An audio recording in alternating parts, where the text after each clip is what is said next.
Et puis au Mali, le bilan d'un terrible massacre perpétré par des chasseurs Dogons dans un village Peul s'élève à plus de 135 morts. C'est la tuerie la plus sanglante au Mali depuis 2013. Les Peuls sont accusés par les Dogons d'être complices.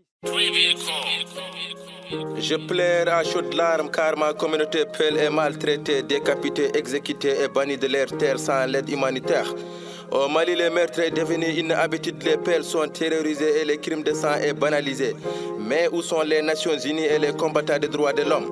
La France est-ce que votre mission au Mali est de combattre les malfaiteurs ou bien les encourager? On en a marre de ton aide, on en a marre de ton régime, car tu as mis l'Afrique dans la crise donnée politique, économique et sociale. Chaque être a le droit à la liberté et de vivre heureux. Mais pourquoi les Peuls ne méritent-ils pas vivre heureux et être libres?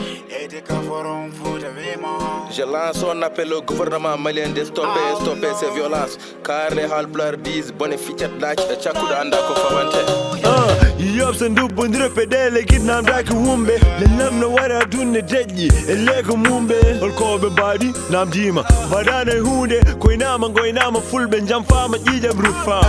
fuɗɗaki haade noona demade darmi aɗa nde yonti yimɓe gummo yimɓe goppa leñol leño oɗo fota gadde warruto nattoro kecce tubakoɓe punti men ne leen ngala gacce ɗo ko kumonte la buta ɗum momte ɗi gondi nana ndeɓe amen mbaɗa ɗi gondine momte gañi ko yiide fulɓe ɓeɗe ɓalejo no ƴulɓe ɓeɓe gona nunduɓe ɓe ko jaforo haalnam koɓe gañirma so gandema walla gandima koɓe gañirma nder gendima haalnam koɓe gañirma so jungo maɗa tigui harton lamɓe ma goni an ka pullo nder gendima woto jaɓi yaware tigui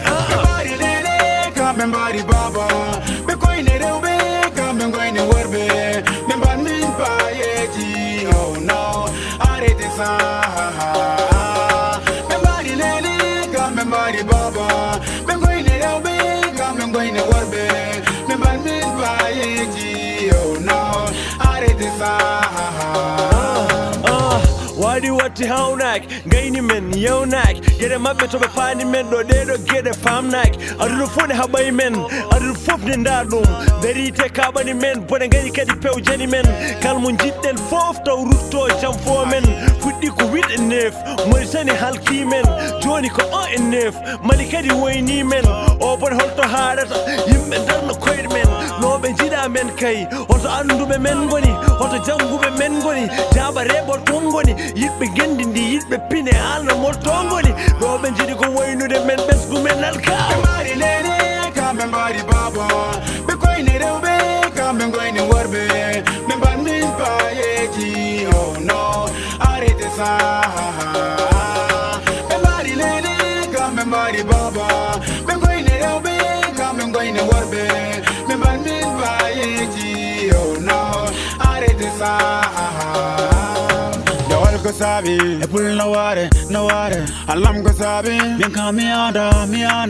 lambe mane lewe besku modo tan no waro sin ko way war hay goto mono to hataro ko kambe jabo to be ndaro to be njalo ko sendi juude kefere ko dum ko woni ko webani so wodi ay hakone mabbe yimbe bori ko aldo kambe mbari beskam temi ala kalo